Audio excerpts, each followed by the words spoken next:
क्योंकि उनसे बड़ा तो बचगाना भी पूरी टीम में है नहीं। मैं इससे एग्री नहीं करता इतना ज्यादा, जितने पाकिस्तान में लेकिन लोग हैं, ये सबका यही लेकिन opinion है। सुने और पाकिस्तान prediction के भी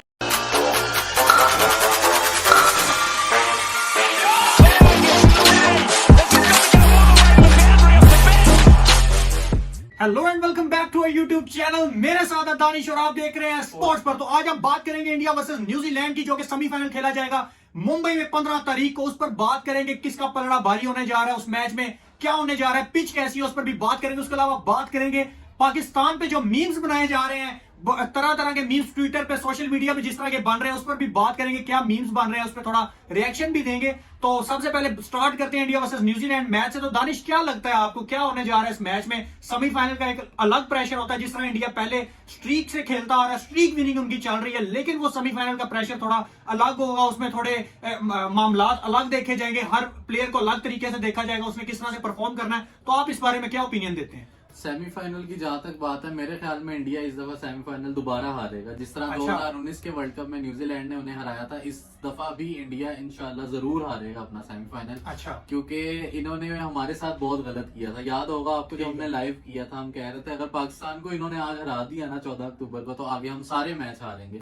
और वही हुआ, इन्होंने हमारे साथ बुरा किया, अब इनके साथ भी बुरा ही होगा। नहीं देखें, बात तो ये भी आ जाती है ना कि आप फॉर्म पे देखें ना कि किस तरह की इंडिया की फॉर्म चल रही है। दूसरा फॉर्म कोई नहीं, वो वो पिछले काफी अरसे से जो है ना, वो आगे आके वो कोलैप्स कर जाते हैं। अच्छा। 8 मैच 9 मैच वो जीत गए हैं ना, अब इंशाल्लाह सेमीफाइनल। लेकिन ये देखें ना कि जिस तरह से पिच उनको सपोर्ट कर रही है, जिस तरह से उनके बॉलर्स इतनी जान दिखा रहे हैं, और सबसे बड़ी चीज जो उनका बैटिंग लाइनअप है, जिस तरह से केएल राहुल, जिस तरह शुभमन गिल तो चले इतना खास अभी परफॉर्म नहीं करते आ रहे। रिसेंट मैच में उन्होंने किया 93 गालबन, लेकिन उसके बाद जिस तरह विराट कोहली को देखे, जिस तरह फॉर्म लगी हुई है, सचिन तेंदुलकर के रिकॉर्ड उन्होंने ब्रेक कर दिया है, तो इससे बड़ी बात को नहीं। उसके बाद बॉलिंग का जिस तरह देखा जाए तो जडेजा इतना खास परफॉर्म करते नहीं आ रहे थे। एशिया कप में भी उनकी कुछ इतनी खास परफॉर्मेंस नहीं थी, लेकिन अब जिस तरह से वो परफॉर्म कर रहे हैं, अगली टीम्स प्रेशर दे रही है। और केन विलियमसन ने जिस तरह अपने इंटरव्यू में बोला है कि इंडिया इस दफा जिस तरह पक्का हो गया और जिस तरह उनकी फॉर्म लगी हुई है, तो कुछ भी हो सकता है इस मैच में। केन विलियमसन भी उनके बता रहा था मोराल उनका कि वो डरे डरे फील कर रहे हैं। तो देखते हैं क्या देखने को मिलता है इस मैच में। नो डाउट, बिल्कुल इसी तरह इंडिया की बैटिंग, बॉलिंग, फील्डिंग, तीनों चीजें बहुत अच्छी तीनों हैं, डिपार्टमेंट में बहुत फिट है। इंडिया की तारीफ करना बनती है बैटिंग की। लेकिन अगर आप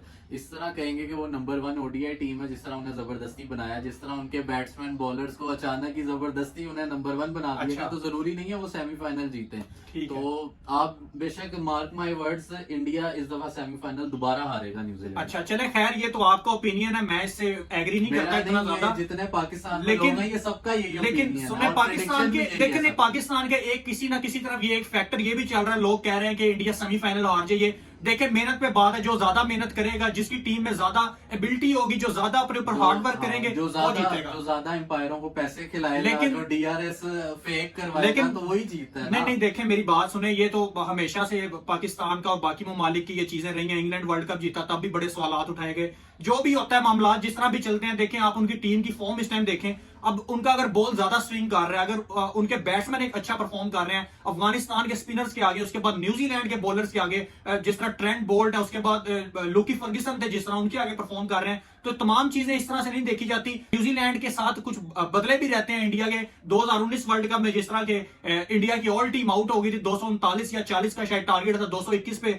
इंडिया आउट हो गया था। Matt Henry man of the match बने थे। इंडिया को एक ये भी फायदा है कि मैट हेनरी जो है वो अब टूर्नामेंट से अभी बाहर वो हो नहीं चुके है, हैं, जो पिछले दफा के जो मैन ऑफ द मैच। और दूसरा, जहां तक बात है, इंडिया अच्छा परफॉर्म कर रहा है, नो डाउट। लेकिन अली, आप उनके भी दिमाग में कहीं ना कहीं एक बात होगी, यार हम 9 मैच जीते हुए आए हैं। इंडिया के मतलब जहन में भी कहीं ना कहीं ये बात होगी, यार हम कोलैप्स ना कर जाएं आज। नहीं वो जाहिर बात है, हारने का डर हर टीम को होता है, लेकिन फिर भी जिस तरह से मेरे ख्याल से इंडिया की फॉर्म चल रही है, एक्सपीरियंस प्लेयर है उनकी टीम के अंदर, विराट कोहली, जिस तरह Rohit Sharma most experience player उनकी टीम में खेल रहे हैं, तो उनको इस चीज का भी एडवांटेज होगा। उसके बाद होम ग्राउंड में खेल रहे हैं, इस चीज का भी होगा। क्राउड का भी एक बड़ा 12th मैन वाला वो एक रोल अदा करते हैं स्टेडियम के अंदर, वो भी एक बड़ा एडवांटेज होगा। तो उम्मीद करते हैं कि इंडिया जिस तरह से स्ट्रीक चलाता आ रहा है, इस तरह से सेमीफाइनल भी जीते। खैर ये अभी तक की न्यूजीलैंड और इंडिया के ऊपर हमारी एनालिसिस थे जो हमने आपके साथ शेयर किया है। तो आप थोड़ी बात कर लेते हैं पाकिस्तान पे, जिस तरह के मीम्स बनाए जा रहे हैं, उस पर मैं बात करता हूँ। कुछ मीम्स आपके सामने रखेंगे। देखें, सबसे पहले ये आकाश जट है, कोई ये पता नहीं अब इंडियन है या मुस्लिम है, ये बोल रहे हैं जी पाकिस्तानी टीम अभी भी सेमीफाइनल में पहुंच सकती है अगर पाकिस्तानी हुकूमत एयरपोर्ट का नाम तब्दील करके सेमीफाइनल रख दे तो। चले, ये एक उनकी एक बात अलग है, लेकिन ये बहुत पुराना जोक है, एक बड़ा पुराना मीम है। तो ये भी इस तरह भी हो सकता है कि पाकिस्तानी टीम सेमीफाइनल में पहुंच जाए। उसके अलावा जी बाबर आजम की पिक्चर लगाई हुई है और बोला साथ लिखा हुआ है इंग्लैंड कल पक्का ड्रेसिंग रूम में बंद होगा। Babar Azam said we have planned about the net run rate against England.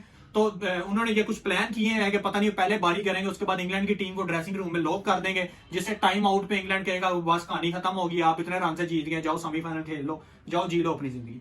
अच्छा, उसके बाद ट्वीट किया हुआ है जी अफगान जलेबी लिखा हुआ है, एक इंडियन ने किसी ने ट्वीट किया, उसके नीचे पाकिस्तानी ने लिखा हुआ है, ऊपर इंडियन ट्वीट करते हैं अफगान जलेबी, नीचे पाकिस्तानी ने ट्वीट किया हुआ है मुजीब फरेबी। तो अगर आपको नहीं पता तो मुजीब ने कैच छोड़ दिया था ग्लेन मैक्सवेल का, वैसे तो काफी कैच छोड़े थे लेकिन वो एक समझ लें कि लड्डू कैच था जो उन्होंने छोड़ा मुजीब ने, तो उसके समझ लें कि ये खमियाजा भुगतना पड़ रहा है अफगानिस्तान को। बिल्कुल ऐसे ही। तो उसके बाद एक मीम बनाया गया है जी, जिस तरह की बात की जा रही थी श्रीलंका और न्यूजीलैंड के मैच में कि बारिश हो जाएगी, वैसे तो श्रीलंका की टीम इतनी सलाहियत नहीं रखती कि वो न्यूजीलैंड को मैच हरा दे, लेकिन उसमें मीम बनाया जा रहा था, उसमें बात की जा रही थी कि बारिश हो जाएगी ये, तो ऊपर वो वेदर फोरकास्ट लगा के 2 से 5 बजे का एक पीरियड के इसमें बारिश होगी, तो नीचे वो लिखा हुआ है जी और चूना लगा दिया।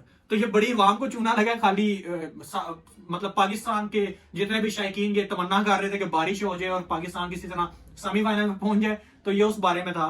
तो उसके बाद जी नसीम शाह की पिक्चर लगी और साथ लिखा हुआ है क्रिकेट टीम के वर्ल्ड कप में हालिया परफॉर्मेंस देके कौमी टीम के फास्ट बॉलर नसीम शाह ने फुटबॉल क्लब ज्वाइन कर लिया। जी उन्होंने फुटबॉल क्लब ज्वाइन कर लिया, इस बारे में आप क्या कहेंगे? नहीं, फुटबॉल क्लब ज्वाइन नहीं किया, ये दरअसल मैनचेस्टर यूनाइटेड काफी मशहूर क्लब है इंग्लैंड का, उन्होंने नसीम शाह को बुलाया था क्योंकि नसीम शाह एक ग्लोबली आइकन बन चुके हैं। आपको पता होगा उन्हें रिसेंटली दुबई वालों ने अपना गोल्डन वीजा भी दिया था। अच्छा। तो वो बस वहां विजिट करने गए थे, एज ए पाकिस्तान की तरफ से एम्बेसडर बन के गए थे वो।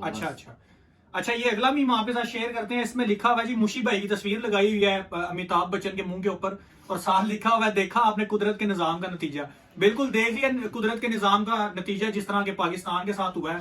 सारे ख्वाहिश कर रहे थे पाकिस्तान किसी तरह लड़खड़ाते रेंगते किसी तरह सेमीफाइनल में पहुंच जाए, लेकिन बात यह है कि किसी के कंधों पे बंदूक रख के चलाएंगे तो अंजाम यही होगा, कुदरत के निजाम का नतीजा यही होगा। जब आपने खुद परफॉर्म नहीं करना तो फिर हमें दूसरों से मदद मांगनी पड़ेगी। कभी बबूमा आगे मदद कर रहे हैं तो कभी आगे कुशाल मेंडिस आगे मदद कर रहे हैं, तो ये मामला तो फिर देखने को मिलते हैं। उसके बाद जी बबूमा का दबंग ऐलान, बड़ा होकर बिस्मा मारूफ बनूंगा। हाँ जी, ये बिस्मा मारूफ वाला मामला बड़ा चला हुआ है। और जिस तरह हारिस रऊफ हर अभी मैच के तीसरी बॉल होती है, कोई खिलाड़ी हल्का सा बैठ जाता है तो फौरन बिस्मा मारूफ आ जाती है, कहते हैं चलो ये रेस्ट कर रहा है बिस्मा मारूफ ने है। तो हारिस रऊफ ने भी अपना मजाक बनवा दिया है। चले आप तो खैर वापस आ रहे हैं, आगे खुल के बिस्मा मारूफ के साथ याशी करें या फिर डेयरी मिल्क वालों के साथ आगे और उनके ब्रांड एम्बेसडर बने। अच्छा चले खैर अगला मीम देखते हैं जी। अगले मीम में पाकिस्तानी टीम खड़ी हुई है, डिस्कशन चल रही है और लिखा हुआ है विंडो सीट पे कोई लड़ाई नहीं करेगा। बिल्कुल विंडो सीट पे अब किसने लड़ाई करनी है? इमाम ही करेंगे, क्योंकि हमसे बड़ा तो बचगाना भी पूरी टीम में है नहीं। तो या हसन अली कर हाँ, या हसन अली कर सकते हैं, वो भी मेरे ख्याल से नरगस से ट्रेंड हुए में हैं, हर जगह पे डांस करते फिर रहे होते हैं। बहरहाल चले अगला मीम देखते हैं। ये बबूमा बैठे हैं सेठ साहब और साथ लिखा हुआ है मैक्सवेल के चक्कर में भाई को भूल गए, नीचे लिखा हुआ है ओके भाई आप मैसेज मत करना। वो बताना चाह रहे हैं कि आप पहले मेरे से मदद मांग रहे थे, उसके बाद अब आप मैक्सवेल ने अफगानिस्तान को पहला तो अब आप उसकी तरफ हो गए, तो वो थोड़ा नाराजगी का इजहार कर रहे हैं। ये अभी तक के मीम्स थे जो आपके साथ शेयर किए इंडिया वर्सेस न्यूजीलैंड पे जो एनालिसिस थे। अगर आपको पसंद आया और अगर आप चैनल पे नए आए तो चैनल को लाइक सब्सक्राइब जरूर कीजिएगा। अगर कोई बात बुरी लगे तो उसको दरगुजर कीजिएगा और अगर कोई बात अच्छी लगे तो इसी तरह प्यार दिखाते रहिए। तब तक के लिए इतना ही, हमें दीजिए इजाजत, अल्लाह हाफिज। Carlos Brathwaite, remember the name. History for the West Indies.